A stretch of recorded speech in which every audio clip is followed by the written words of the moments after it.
waxtaan ci sunu pétrole ak sunu gaz émission bi leen ministère du pétrole et des énergies di may lëkkaloo ci ak GES Petrogaz ak RTS waxtaan ci sunu pétrole ak sunu gaz émission la buy fexe ngeen xam bu baax a baax tolluwaayu pétrole ak gaz bi feeñ ci waaxu Sénégal fu liggéeyu pétrole ak gaz boobu lay toll pétrole ak gaz boobu su génnee ban jeexital lay am ci dundu askan wi waxtaan ci sunu pétrole ak sunu gaz émission la bu ñuy amal alarba bu mujj ci weer wu jot fii ci rajo Sénégal International 92.5 16h ba 17h woote leen ngir ñu waxtaane sunu pétrole ak sunu gaz waxtaan ci sunu pétrole ak sunu gaz di ngeen ci ànd ak François Xavier Thiaw.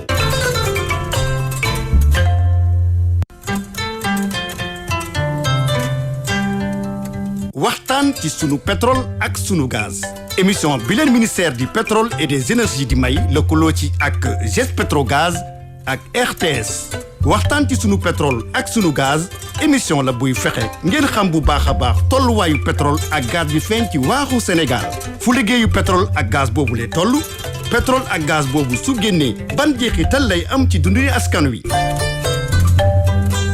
waxtaan ci sunu pétrole ak sunu gaz émission la bu ñuy amal alarba bu mujj ci weer wu jot fii ci rajo Sénégal International 92.5 16h ba 17h woote leen ngir ñu waxtaane sunu pétrole ak sunu gaz waxtaan ci sunu pétrole ak sunu gaz di ngeen ci ànd ak François Xavier Thiaw.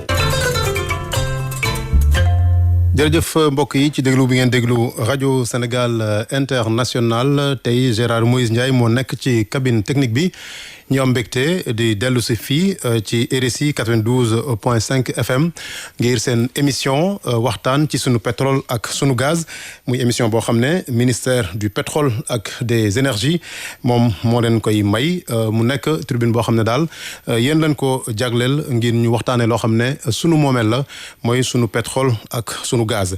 weer wi passé ñëwoon nañ fii àndoon ak Barthélémy Sène conseiller technique en communication bu ministère du pétrole ak des énergies ak Adama Diallo muy secrétaire général bu ministère bi boobu nag waxtaane woon nañu ci émission bi ministère du pétrole naka la tëddee yan kuréel ñoom ñoo ci nekk ak kuréel bu nekk lan moo di liggéeyam kuréel yooyu nekk ci ministère du pétrole ak des énergies bokk na ci Petrosen nag ki ko jiite muy Mamadou Faye moom mooy directeur général bi moom sax la ñuy dalal tey monsieur Faye ñu ngi lay nuyu di la gërëm di la sant ci wuy si bi nga xam ne wuy si nga ko tey sunu émission waxtaan ci sunu pétrole ak sunu gaz. Bonjour François nga may ma tuuti ma nuyu auditeurs yi di am kontante bu am solo ci invitation bi nga ma invité te am sawar lool wax ci mbiru pétrole bi fii ñu tollu tey. jërëjëf kon kooku mooy Mamadou Faye kon moom la ñuy war a waxtaanee tey ci sunu émission waxtaan ci pétrole ak ci suñu pétrole ak ci suñu gaz ma fàttali leen rek bu ñu demee ci kanam dinañ ubbi antenne bi bu fekkee ne am na auditeurs yoo xam ne am na lu ñu bëgg a laaj te mu jëm ci waxtaan bi nga xam ne moom la ñuy waxtaanee tey ñu mën ko jébal laaj yooyu kii di Mamadou Faye dina ci tontu kon tey lu ñuy waxtaanee mooy li ñu tuddee découverte pétrole ak gaz yi nga xam ne def nañ ko ci Sénégal depuis 2014 foog naa ci la ñu gis en tout cas jugement yu am solo yoo xam ne am na Sénégal boobu ak léegi nag ñi nga xam ne ñoo ci war liggéey Petrosen bokk ci ñoom ñëpp ñi ngi ci liggéey bi pour xool nu ñuy def ba jugement yooyu ñu mën ko génnee ndax mu nekk njëriñu Sénégal yëpp waaye balaa ñuy dugg ci waxtaan boobu pour xóotal ko dañuy laaj monsieur Faye en tant que directeur général Petrosen mu présenté ñu Petrosen wax ñu Petrosen lan moo di liggéeyam. jërëjëf François Petrosen depuis 1981 la ñu ko taxawal muy kuréel boo xam ne dañu ko taxawal pour mu bi ñu koy soxla taxawal booba seetum pétrole ci biir Sénégal sooxe woon na lool maanaam boo xoolee ni Sénégal bindoo société yi fi nekkoon doon di ut pétrole boobu barewuñu yi ci ëpp amuñu doole pour gëstu ko parce que fekk société yu ndaw ñoo daan ñëw foofu nag le gouvernement bi toog waxtaan ak waa Banque mondiale ñu def benn projet bu mag bu ñuy wax évaluation du potentiel pétrolier mooy xayma koom-koomu suufu Sénégal jëm ci pétrole ak gaz def ko en 1986 bi ñu ko liggéeyee rapport boobu ci période boobu la ñu créé Petrosen jox ko mission muy wuti ay investisseurs yu am doole pour seet pétrole ci biir Sénégal. booba ba léegi nag Petrosen toogul c'est-à-dire at mu jot ci pétrole bi dafa am kuréel yu bari yu ñuy wax association.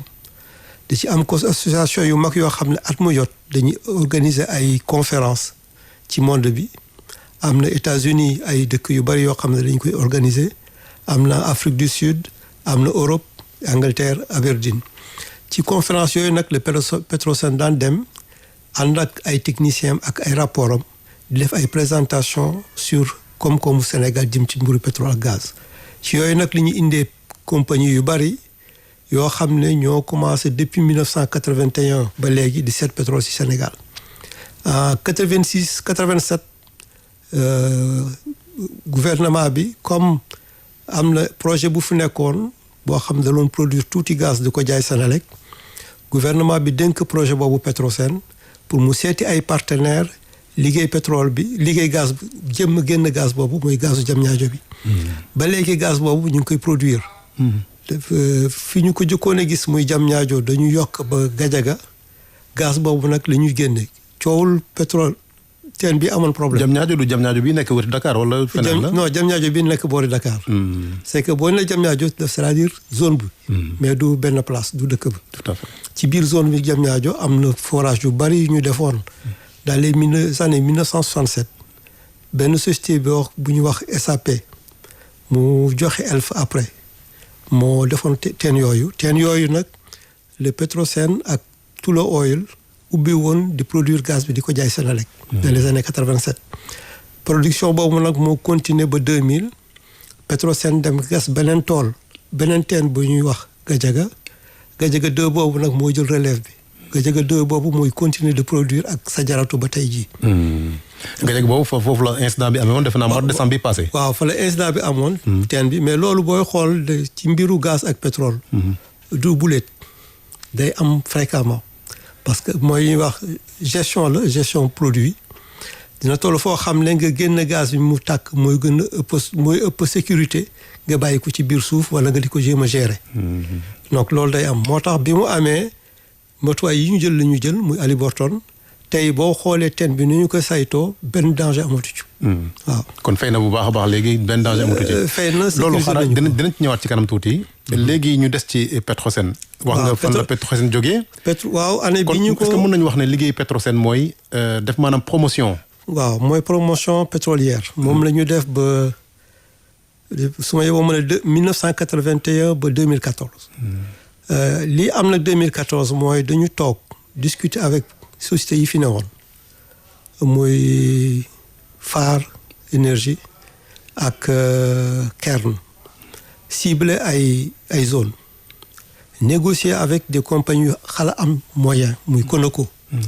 Conoco moo ñëw def forage yi ñu jëkk a def muy première découverte yi booba société yu bari ci monde bi boo waxee zone boobu Sénégal dañu naan amul pétrole wala le risque est gros si la ñu defee am jëkk am découverte yi. en même temps mooy ban borom découverte njëkk yi. mooy teen bi ñuy wax Fan 1. Fan Sangomar. waaw deuxième bi mooy SNI 1 Sangomar toujours. ci même zone bi. teen yooyu nag moom la ñu évalué tey ba def le projet Sangomar boo xam ne en 2023 incha allah dana nekk en production. deuxième bi mooy au nord aussi on a fait le même processus.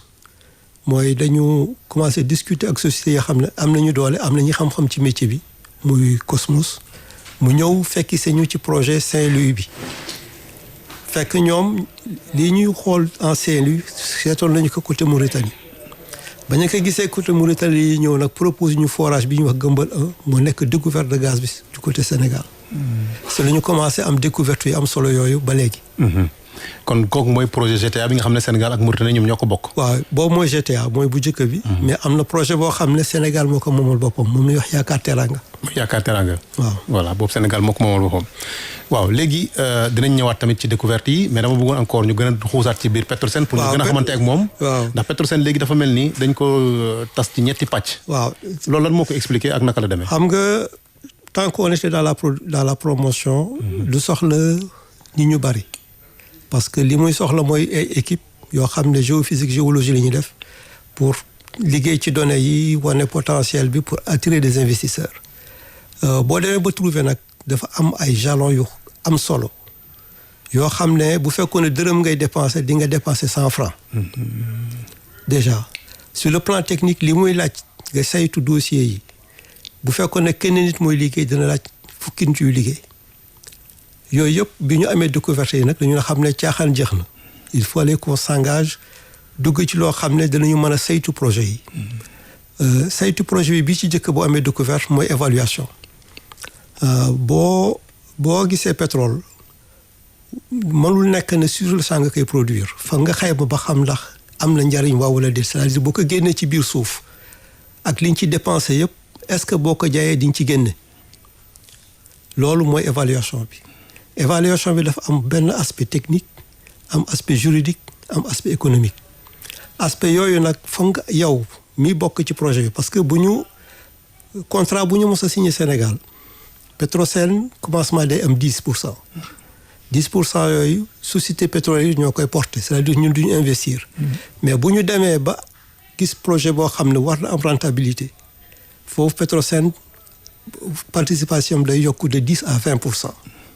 20% yooyu nag ñun dañu contribuer directement aux investissements boo jëlee projet Sangomar bi première phase bi 4600 millions de dollars te boo ko xaymaa dem na ci 2000 milliards plus de 2000 milliards de francs CFA Petrosen wala contribuer à 18% mu nekk boo ko xoolee xaalis bu bari la am ngeen ko loolu waaw ñu ngi koy seet am nañ ci lu bari gouvernement bi mu ñu jàppale ñu ngi négocier ak banquiers yi pour am suñu financement participer à 100%. waaw loolu nag boo processus boobu yëpp boo ci tolloo fokk yow yaay joxe sa opinion jël sa position en tant que société pour les investissements et les décisions.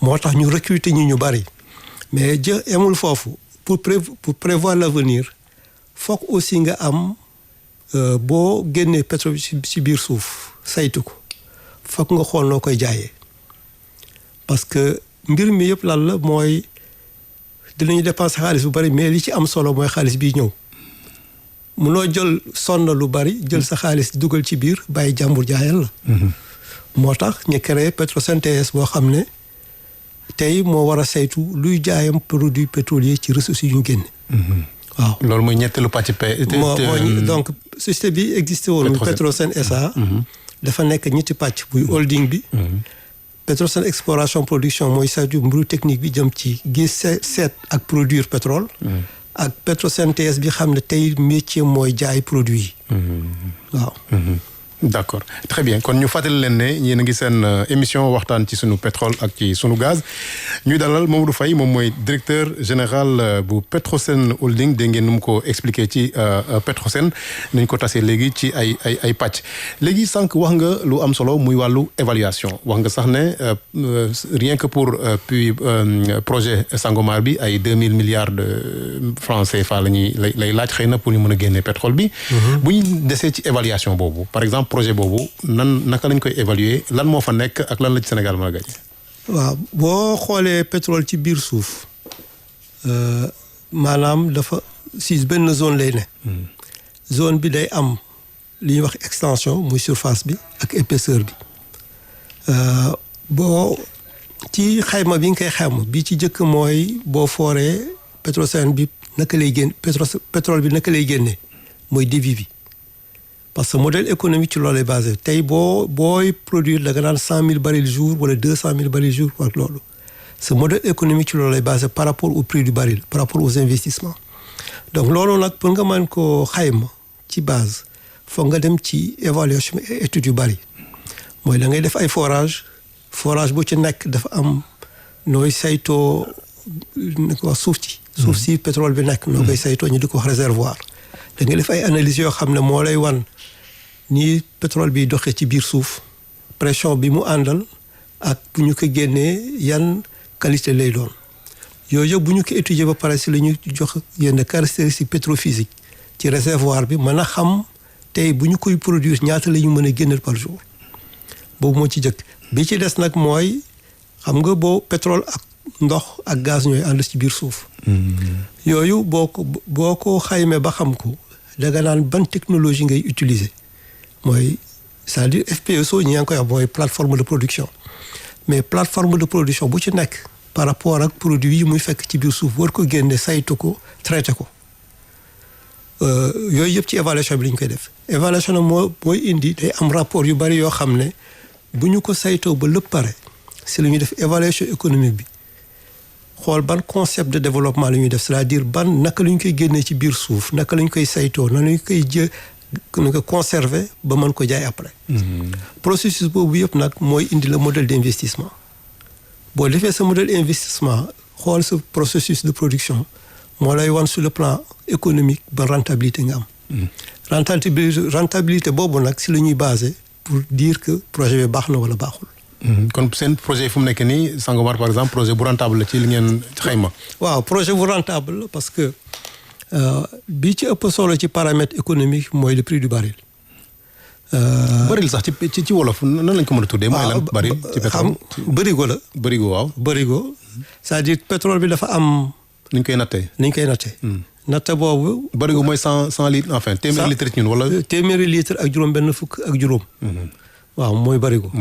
waaw moo lii quantité la rek boo xam ne dañu koy mesurer mais léegi kenn utiliser ko bu jëkkoon États-Unis bu ñu ñuy produire pétrole ci ay bërigo lañ koy def bu ñuy jaay nag bërigo yooyu la ñuy wàññ def ko ci train yi yóbbu ko. loolu bëri foofu la jógee mais léegi loolu amatul léegi ay citerne ñoo am da ngay produire def ko citerne mais da ngay xam volume citerne bi. nga convertir ko en baril. beneen paramètre mooy qualité bi boo xoolee zone bi ñu wax Domflor si sud au Sénégal.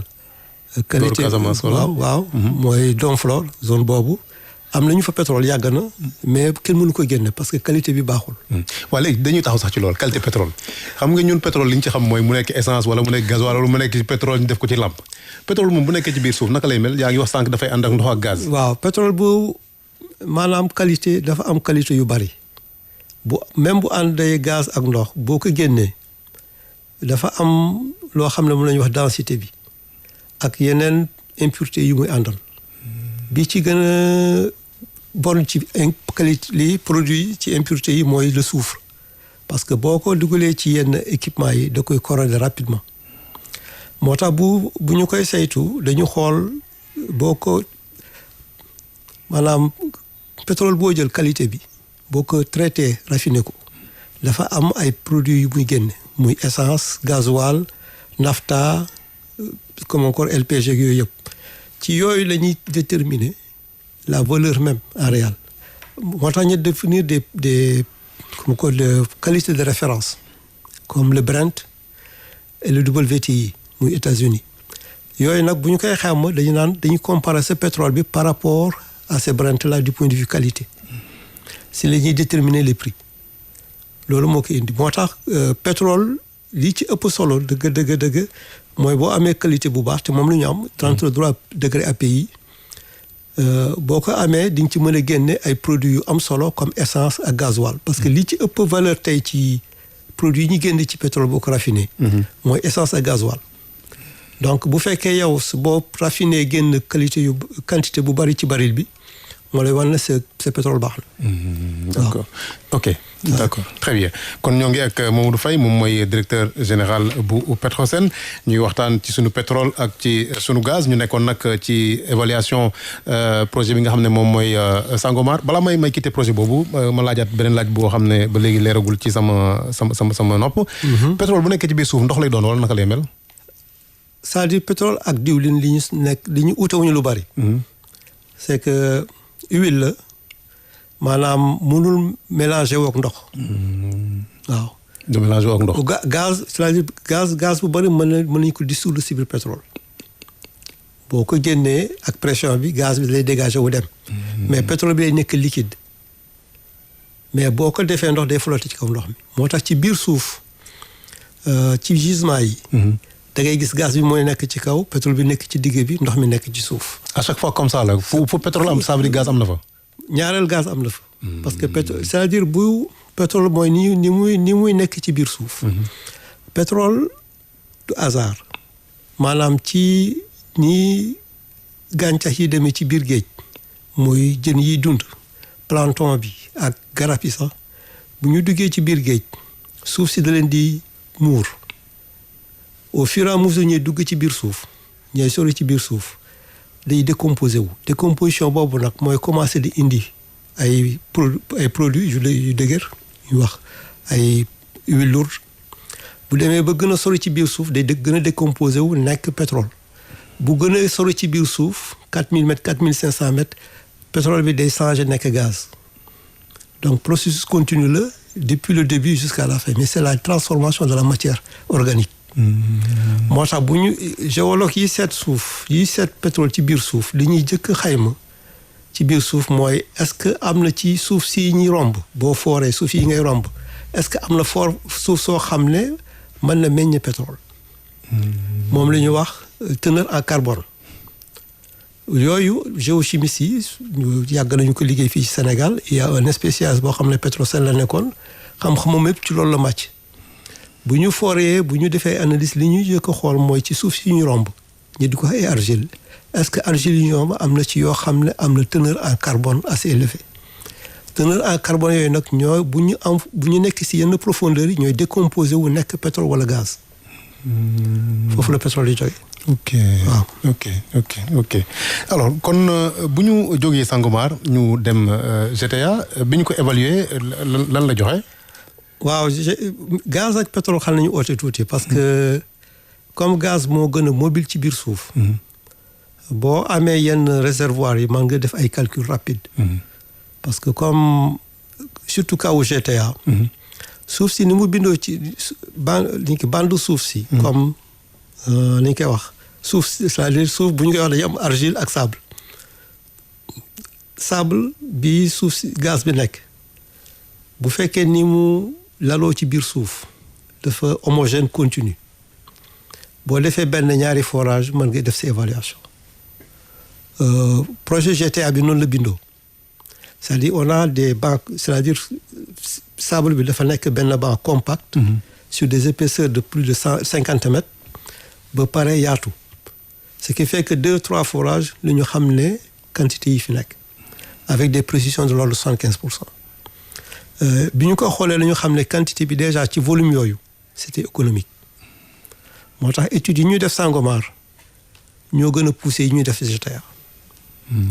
maintenant gaz bi complication yi mooy lan mooy gaz comme ngelaw foog nga ut ay jumtukaay yoo xam ne boo ko génnee ci biir suuf moo nga koy saytoo saytu bi mooy lan ci ay da nga koy traité parce que lu génn ci biir suuf ñaareel di ndox di gaz di pétrole day ànd ay impureté impureté nag da nga koy segg dindi ko soo ko jël gaz propre bi yóbbu ko pour gaz nga mën ko saytu jaay ko bitim réew soit gazoduc ngay def soit nga liquéfier ko.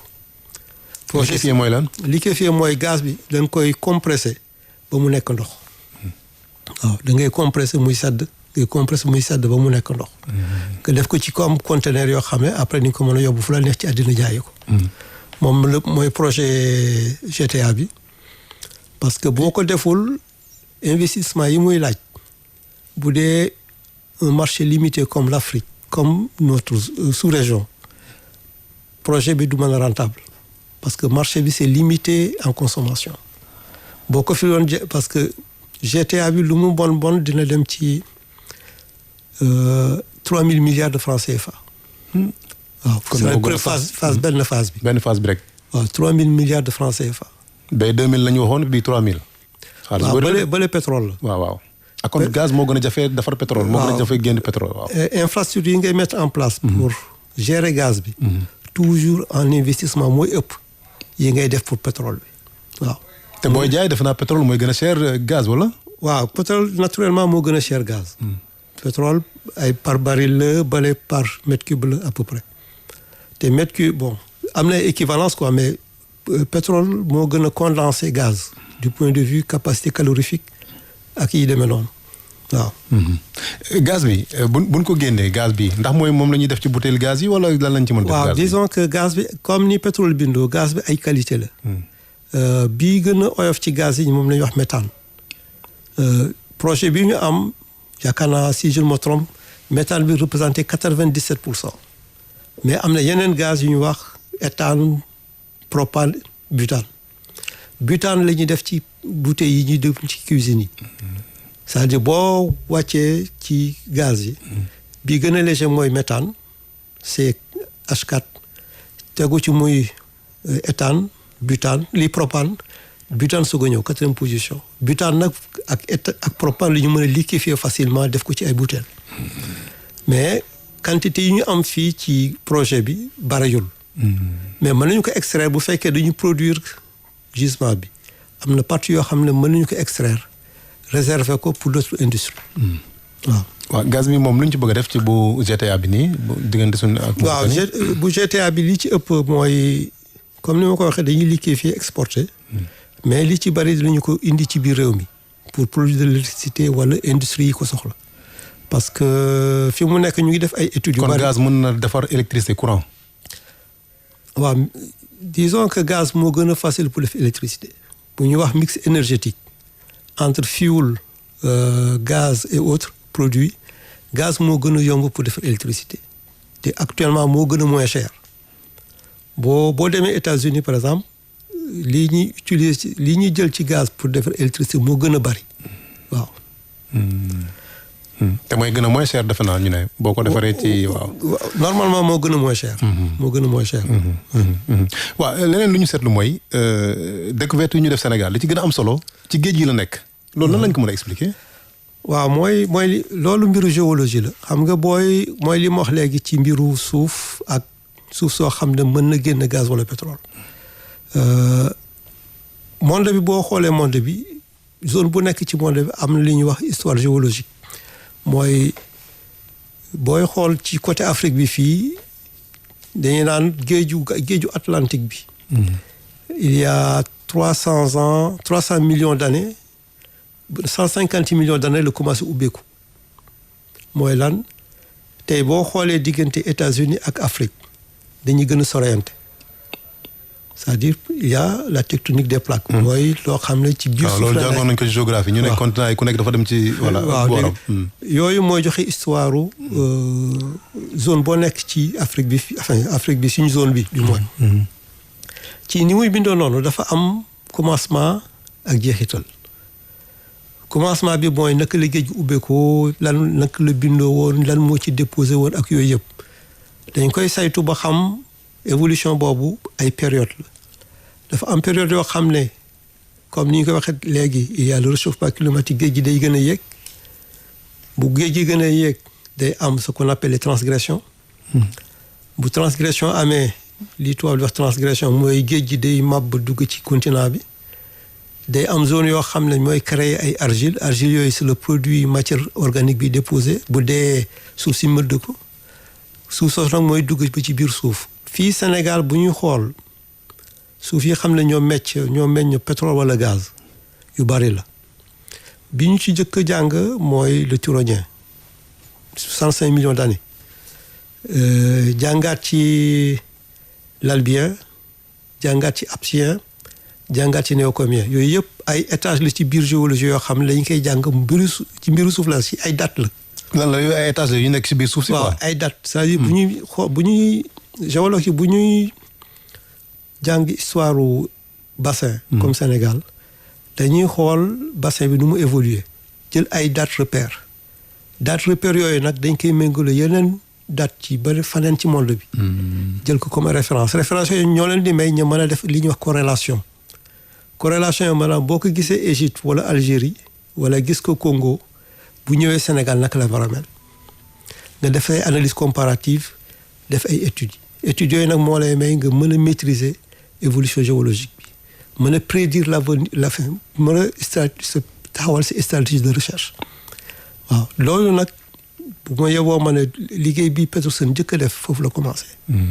boo demee Petrosen lii fa ëpp ay techniciens lañ ay géologues géophysiciens parce que période bi ñu def promotion li ëppoon ci liggéey bi loolu la mais tey ñu ngi indi ay yeneen technique mu jëm ci évaluation forage étude de réservoir yooyu moo jëm ci mbiru ni ñuy génne pétrole bi ëllëg bu ko Sénégal namee mën nañu def yeneen industrie yoo xam ne transformation de la matière première la mooy li ñu génne ci biir suuf dañuy taxawal usines yoo xam ne ñoo koy traité moo ñuy wax pétrochimie. Pétrochimie boobu nag li ci ëpp solo mooy plastique bi ak yi ñuy defar. parce que boo jëlee réew mu mel ni Sénégal li ci ëpp ay béy la nit ñi ñu ngi béy ñetti weer ci at mi nga bugg nit ñi kii am toolam bugg a béy lu mat 12 mois sur 12 yan jumtumaay nga koy jox loo xam ne tey bu pétrole bi génnee ñu def ci ay usine dina ko may mu béy 12 mois sur 12 foofu da ngay xalaat engrais amélioré am nañu phosphate boo jëlee urée ak ammoniac boole ak phosphate bi am engrais amélioré di nga mën a saytu sa suuf ba du yàqu. Deuxième élément bi mooy l'irrigation. Troisième élément bi mooy def des films pour faire des cultures sous serre. Les cultures sous serre li ci ëpp mooy plastique bi ñu jël muure ko gàncax gi nga xam ne bu tàngee bu seddee di nga mën a gérer sa production. loolu bu ñu ko defee non seulement ñi ne dañu produire lu bari mais qualité sax moo ci ëpp. ndax da nga boo xam ne li ngay wax ni yëpp ay série ak yooyu film bi ak loolu nga tudd léegi yooyu yëpp ci pétrole lay génnee. c'est-à-dire film bi. boo demee pétrochimie tey. am na produit yoo xam ne boo ko génnee mën nga ci def film yu rëy. te film yooyu da nga koy def moins cher ba nga xam ne agriculteur bi dina ko mën a utiliser pour couvrir toolam. boo demee Israël dañ koy utiliser courant même en Europe dañ koy utiliser courant même les Chinois aujourd'hui le font moo tax perspective avenir u mbéy surtout suñu zone bi en Afrique xam ne taw yi bariwul je pense culture sous serre mooy ëpp rendement. engrais bi nga wax lan la jotee ak pétrole engrais bi. bon c'est-à-dire engrais dafa am li ñuy wax KPN mooy composante yoo xam ne moom la suuf si gàncax gi soxla. ci gaz bi mën nañu ci produire ammoniac bi mën nañu ci produire urée bi la ñuy mélanger ak phosphate bi def de l'engrais amélioré. waaw te loolu fii mu nekk ñun Petrosen déjà ñu ngi koy saytu. commencé ngeen ko. waaw commencé nañu étude parce que comme ni ma la wax mbir yëpp lan la li ci ëpp solo ci mbiru ressource du exportation mais créer de la valeur bi mooy lan mooy tey boo ko amee yan industrie ngay taxawal. industrie yooyu dañuy créer emploi ba pare produire la valeur mais valeur bi li ci ëpp solo sax day may ñiy dëkk ci réew mi am lu ñu liggéeyee waaw. parce que développement pétrole dëgg du exportation mais loolu la. waaw ndax loolu lañ tuddee contenu local wala. waaw li c'est-à-dire le contenu local c'est vraiment loolu mooy contenu local. parce que boo xoolee production bi bu pétrole bi xesee ba développement bi pare. plateforme de production yi ay 100-200 personnes yi ñu jël en emploi nga am 3-4 plateformes de production ça ne va pas absorber le chômage. waaw monsieur Faye tegal sa loxo boobu comme ni ko gars yi di waxee dafa mel ni am na benn auditeur bu nekk si ligne bi xëy na dafa bëgg participer ci émission bi salaamaaleykum. waaleykum salaam wa rahmatulah. sëñ bi ñu ngi leen nuyu. wax sa tur ak doyen Cissé fan ngay wootee. Parcelles Assainies. Parcelles Assainies na ngeen def. alhamdulilah. yaa ngi déglu émission bi. waaw c'est-à-dire émission bi dama ko déglu ay 2 fois je crois. bi mooy 3e fois bi. bi mooy 2e fois bi dañ ko rediffusion xam naa waaw bi mooy suñu ñaareel numéro waaw. 2e fois bi mais xam nga bee dañuy wax rek. waaw. mais exactement kenn wootewul. waaw voilà boobu noonu lañ ko bëggee woon ndax moo nekkoon bu njëkk bi. ñu bëggoon rek présenter émission bi présenter wàllu ministère bi waaw. tey nag dañu andi DG Petrosen muy koo xam ne xamam màcc na lool ci wàllu pétrole ak gaz. ñuy waxtaanee nag li ñu gis ci sunu suuf ndax da nga ci amoon loo lay laaj wala da nga amoon contribution. waaw man damay rafetlu émission bi parce que gis nga en matière de communication dara doy ci dañuy wax di saa su nekk rek war nañ di wax. waaw ndax xam nga man ñun bi ñu nekkee ndaw ça fait 30 ans et poussière booba dañ daan wax Sénégal pétrole lourd la am. dégg nga mais nag xaw ma ndax exactement ay nax la woon wala ñoom nii mais comme dem nañu ba découvrir pétrole. nañu maanaam man li ma gën a soxal. mooy nañu jàpp ci aspect sécuritaire bi. parce que lu am solo ñu noonu. impact yi aussi ñu maanaam ñu sensibiliser nit ñi moom wax na évaluation. c'est très bien ñu ngi leen di gërëm vraiment di leen sant parce que. comme ni may dégg léegi ñu ngi naan ay école yi jëm ci ay pétrole INPG parce que. INPG école bi noonu tudd waaw. waaw xam sa nga jëf soo ko jëf moo gën a wóor. ñun l'essentiel dañ jël matukaay yëpp mais man aspect sécuritaire bi daal laay wax ni moom laa nañ ci incité bu baax a baax a baax. parce que xam ngeen rek yéen a ma gën a xam. li nga xam moo am ci xew ci àdduna. jërëjëf monsieur Cissé jërëjëf kontaan nañ ci sa woote monsieur Cissé nag insisté na trop nee na ci wàllu sécuritaire day dalal xelam rek ne ko bu soobee yàlla yeneen émission yi di ñëw du ñàkk ñu aborder thème bi nga xam ne mooy dem ci wàllu sécurité monsieur Faye ma bàyyi la xëy na am nga loo koy baaxee ñu continuer suñu thème bi. waaw mooy études yi ñuy def yëpp. mooy projet yëpp am na foo xam ne bu ñu fa tolloo dañuy def étude impact environnemental.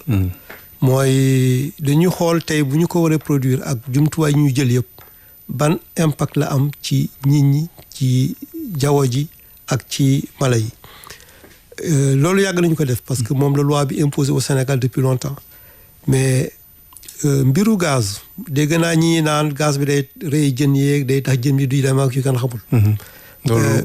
waaw yooyu amul parce que gaz bi. bu génnee ndox moo gën a diis gaz. bu gaz bi génnee day génne ci kaw suuf day génne ci flotte ji mais comme air bi sax moo gën a diis gaz bi day mont jëm ci kaw jaww ji. donc gaz bi ñuy génne amul benn impact. ci jën bi. ci jën bi. ok d'accord ñaar. mooy immobilisation ñuy def ci biir suuf. ci biir géej. day nekk nid de reproduction. genre récif. waaw nekk artificiel. léegi tegal sa loxo foofu dafa mel ni am na keneen ku nekk si ligne bi Gérard Moïse Ndiaye. kon kooku dem na continuer yaa ngi doon wax si wàllu gaz bi ak jën bi ci biir géej gi. waaw moo tax mooy daleen xelu ñi naan vraiment parce que du Sénégal rek la production commencé am. boo demee Angola am na production boo demee Gabon am na production te réew yooyu yëpp moo suñu dégg ne gaz bi wala pétrole bi tax na jën yi ñàkk fa. boo demoon tey entre France ak Angleterre lii. surtout Angleterre diggante Angleterre ak Norvège. depuis plus de 50 ans ñi ñaa ngi produire pétrole foofu. mais teewul jëm na fa ba léegi. ngoon damay wax ñi na seen xel daal production bi ñuy def du yàq ci pêche bi dara. waaw. voilà jërëjëf kon loolu sax boo waxee Angola Nigéria yooyu rëj dëkk yooyu loo xam ne yàgg nañ di produire pétrole ñi nga xam ne ñoo fi jiitu xëy na ci Afrique ñooñu boo leen nattoon ak Sénégal tey li ñu gis ci suñu suuf. ak li am ci dëkk yooyu noonu Sénégal ci ban position lañ koy teg. waaw bon bu ñuy jëlee ça dépend boo xoolee Gabon pétrole la gën a bari que gaz. boo xoolee Congo pétrole la gën a bari que gaz. ñoom li ñu am ci pétrole moo ëpp fuuf li ñu am. boo jëlee gaz am na réew yoo xam ne ñoo leen ëppale. mais bu ñu xaymee réellement par rapport ak. Nigéria Algérie Tanzanie Mozambique ñoom ñoo ñu ëppale. waaw parce que wax dëgg Mozambique bu gën a mujj a dugg ci mbiru pétrole ci moo Sénégal ñoo xala duggandoo. Mozambique lii mu am mat 15 fois li ñu am. 5 fois au moins li ñu am. donc mais li ci am solo du barile bi. monsieur Faye am na ku nekk si ligne bi ñu salaamaaleykum. Waaleykum salaam wa rahmatullah. sëñ bi noo tudd ak fooy woote. monsieur Kounde je vous appelle de Dakar. yaa ngi woote Dakar waaw. yaa ngi déglu émission bi. waaw maa ngi déglu émission bi di ko rafetlu macha allah. jërëjëf. vraiment au niveau du Sénégal on parle de pétrole et de gaz te defe naa ne lii bu ñu ko doon def. parce que précédemment seen émission daan naa dégg monsieur Dramé daan ci wax loolu plus souvent l'expert en pétrole là. invité ngeen ko foofu seen kii donc tey jii bu ñu amee directeur Petrosen. tey lu ñu fi jot a dégg vraiment jàng nañ ci lu bare. bon ñun ñi nga xam ne ñu dëkk ci tefes gi juddoo fa. est-ce que future exploitation pétrole bi qu'est-ce qui est prévu pour maanaam wàllu dëkku Lebu yooyu nga xam ne fa la ñu war a exploiter pétrole bi quoi. je veux parler de Kayar Saint-Louis la Grande Côte là. waaw vraiment ñu ngi rafetlu émission bi ça c'est intéressant c'est des choses à répéter. jërëjëf. merci. jërëjëf ñu ngi lay gërëm di la sant defe naa sax xawoon nga aborder question bi sànq c'est vrai que du thème bi. waaw mais comme inquiétude la tamit xëy na am na loo leen di dalalee seen xel. waaw bon je pense que li ci am solo mooy un programme ciblé de RSE. waxuma sax RSE mais yan wàccuwaay le pétrole war a am ak gaz jëm ci pêche. wax naa léegi jëm ci géej gi wax naa léegi jëm ci mbéy mi mais am na wàllu am solo aussi jëm ci pêche bi déjà lii jëm ci mbir na genre gaal yi ñu utiliser booy xool gaal yi ñu utiliser Sénégal yëpp li ci ëpp bois la am na limite yoo xam ne mënu ko dem ci kaw géej te am na ay volume yoo xam ne mënu koo jël parce que man miy wax ak yow lébu la fay lébu waaw alors donc boo gisee boo demee Espagne bi ci jiitu Espagne amul pétrole mais boo demee li ci ëpp diggante Italie France Angleterre seen gaal yi ñuy yóbbu géej yi ci ëpp yëpp ay chalutier lañ à part chalutier yi en fer li ci ëpp yëpp yi ci gaal yi gën a tuuti en époxy la c'est-à-dire c'est des gaal yoo xam ne tey yu am solo la te condition de vie en mer day changer complètement te yu aspect la boo xam ne ci pétrole lañ koy jëlee li ci ëpp yëpp parce que produit yi ñuy génnee wax naa léegi mbiru plastique mais am na yeneen produit yoo xam ne moom la ñuy defaree gaal te produit yi mu ñu ko defaree fii gaal gi doon jar 1 million 2 millions mais mën na nekk ci prix yoo xam bu dee 1 million sax mën na nekk qualité boo xam ne lii muy jëriñ ki koy jënd moo ëpp solo. parce que il faut que ñi arrêté ay xaalis yi ñu joxe ñi am jumtuwaay liggéeyal seen bopp je pense moo ëpp importance ci xaalis bi ñu jox wala di ko séddale. encadrement bi lan la mooy fexe développer une industrie qui permet de boo xam ne dina mën a tax géej gi liy jóge ci géej gi ñu saytu ci anam yu rafet mën ko valoriser parce que boo demee géej boo demee comme Joal tey da ngay jógee géej boo ñëwee amoo chambre froide amoo dara. lii ngay def mooy jaay sa jën léegi pour génn ci mais tey boo amee chambre froide man nga am chambre froide bi boo ko amee ak ay coût de l'énergie moins cher man nga jël sa jën lu mu bari traité ko def ko ci ay compte ci lii ay panier conserver ko aussi longtemps nga bëgg bu demee ba marché bi normal nga jaay si jën am ci prix boo xam ne boo ko jaayoon teew mi teew doo ko am te yooyu c'est des aspects yoo xam ne mënuñ ko intégrer dans le processus économique waaw. mais defe naa su mbokk lébu yi leen gën a jaaxal mooy ndax exploitation bi dina leen yàqal dara ci géej gi wala duñu yàqal dara defe naa loolu moo leen gën a soxal ñoom. waaw wax naa ko léegi du yàqal dara ci géej gi. parce que boo demee ci réew yi comme Angola. am na ay sénégalais yoo xam ne du ñu bàyyi ma fenn parce que dem nañu ba Angola di pêcher. lii ñuy produire ci Angola mu ngi ci 1,5 dafa mel ni am na ku nekk si ligne bi ñu jéem a xool kookan la salaamaaleykum. waaw maaleykum salaam François Xavier naa def. ça va sant yàlla bu baax kooku. Balde depuis Kolda Samba. ah Samba Balde naka def. naa def naka. ça va naka waa Kolda. waaw émission bi je voulais pour saluer parce que temps bi dem na. damay bàyyi pour beneen émission ma def sama intervention juste pour saluer franchement l'émission a une grande importance pour les populations quoi surtout nous au Fouladou on écoute bien l'émission. ah jërëjëf.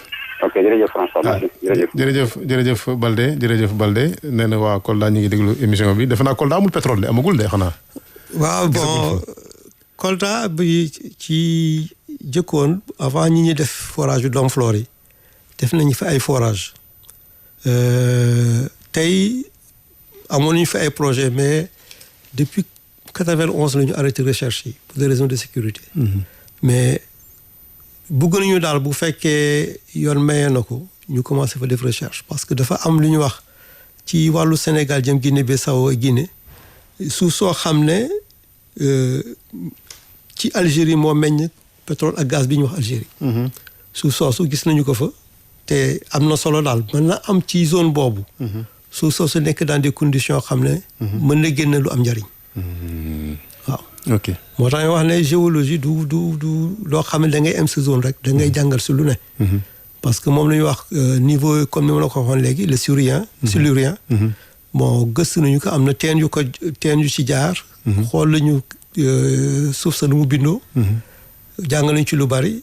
mais foog recherche bi continuer pour ñu xam ndax am na wala amul. ok voilà daf may permettre sax ma waxaat ci li ma doon wax sànq nee naa pétrole bi ñu gis Sénégal ak gaz bi li ci gën a bëri ci biir géej gi la. waaw ci jaww ji léegi yan recherche ngeen ciy def ak ban zone ngeen yaakaar ne fii xëy na war na am.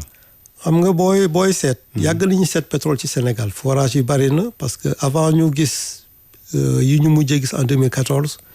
lii ñu fooree woon ci Sénégal dem nañ ci 160 puits wala lu ko ëpp.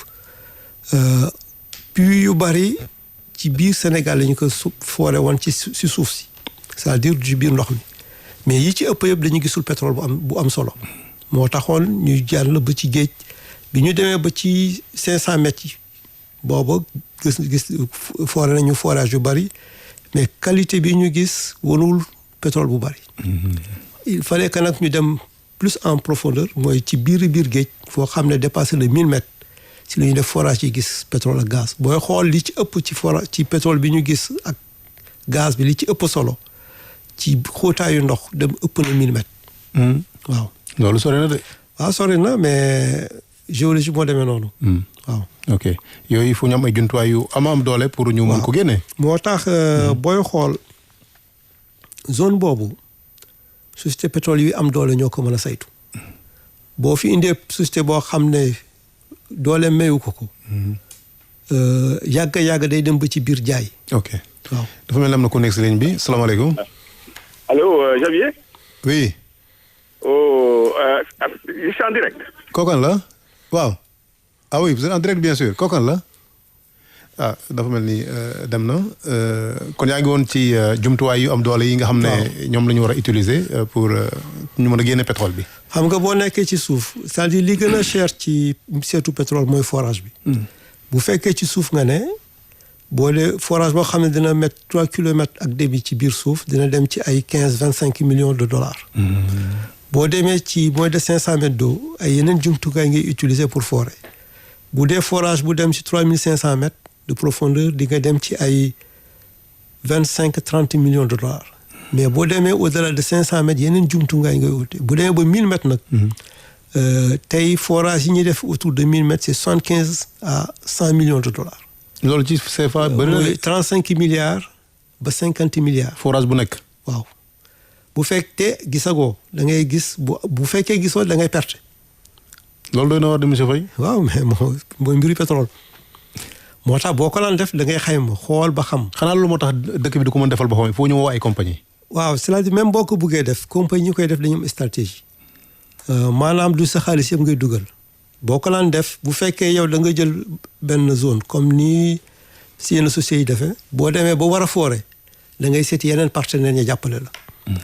bu fekkee da ngeen perte yéen li ngeen di perte du bari mais au moins di ngeen ko antal waaw mais moo tax ma ne fii ñuy gisee pétrole tey ci Sénégal société raw mënuñu ko ku ci signé contrat. ëllëg it da ngay jaay pour société bu am doole ñëw jënd ko liggéey ko te loolu pertement réew mi la.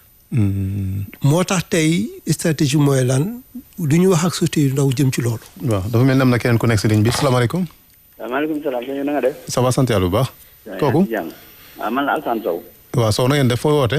maa ngi woote depuis Fouta di Ndioum. Fouta waaw ñu gaaw tuuti rek xam naa li ñu des ci temps bëreetul. rapidement waaw am ma kii habitude di woote rajo. mais émission bi da di émission bu am solo. émission moom bu ko rajo yëpp doon def moom dina jàng tey moom jàng nañ lu bëri si émission bi. waaw comme que émission moom waa ji jotaal ñu ngi leen di gërëm di leen sant daal di kontaan bu baax si émission bi. jërëjëf. di bàyyi sa invité bi mu continuer. jërëjëf Sow merci beaucoup monsieur Faye terminel comme waxtu bi jot dab nañu daanaka.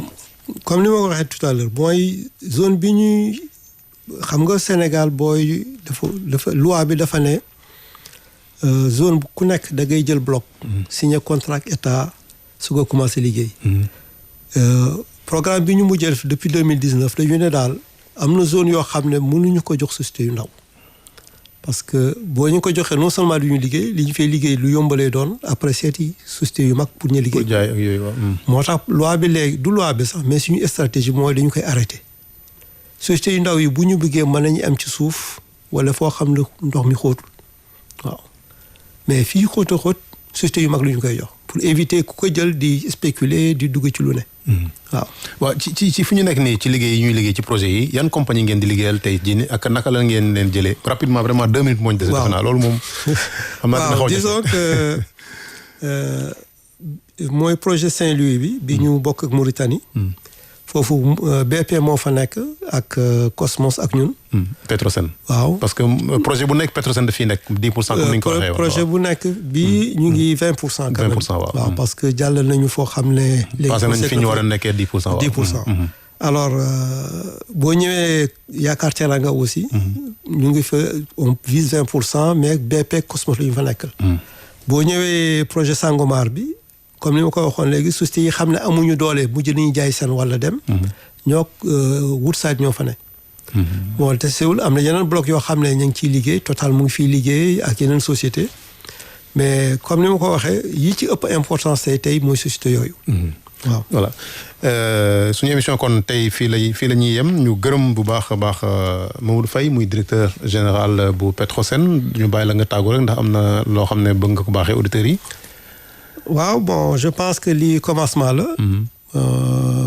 duñu tàyyee di wax ci mbiru pétrole parce que njëriñu réew mi la am na yoo xam ne bu ci réew mi sukkandikoo dina ko jàppale ci économie am na loo xam ne aussi dina créer emploi pour xale yi mën nañu jàppale aussi ci formation yoo xam ne dina jëm ci mbiru pétrole loolu moo xam ne prospective d'avenir la. donc lii ci am solo dëgg mooy waxtaan. gindi nit ñi ci mbiru pétrole bu ko nekk xam mën a saytu bu ko defee bu ëllëgee lu bari dana mën a yomb. waaw loolu moo tax di remercier auditeurs yi di remercier aussi la rajo RTS. jërëjëf je vous remercie. kon loolu moo tax ñu tuddee émission bi waxtaan ci suñu pétrole ak suñu gaz ndax ni ko njiitu réew mi waxee pétrole bi ak gaz bi ñun ñoo ko moom moomeelu waa Sénégal la kon il faut ñu waxtaanee ko ñu leen di gërëm di leen sant di leen jox dig daje weer wi di ñëw ñuy remercier bu baax a baax Gérard Moïse Ndiaye moom moo nekk ci cabine technique bi jërë ngeen jëf. waxtaan ci sunu pétrole ak sunu gaz émission bi leen ministère du pétrole et des énergies di may lëkkaloo ci ak GES Petrogaz ak RTS waxtaan ci sunu pétrole ak sunu gaz émission la buy fexe ngeen xam bu baax a baax tolluwaayu pétrole ak gaz bi feeñ ci waaxu Sénégal fu liggéeyu pétrole ak gaz boobu le toll pétrole ak gaz boobu su génnee ban jeexital lay am ci dundu askan wi waxtaan ci sunu pétrole ak sunu gaz émission la bu ñuy amal alarba bu mujj ci weer wu jot fii ci rajo Sénégal International 92.5 16h ba 17h woote leen ngir ñu waxtaane sunu pétrole ak sunu gaz waxtaan ci sunu pétrole ak sunu gaz di ngeen ci ànd ak François Xavier Thiaw.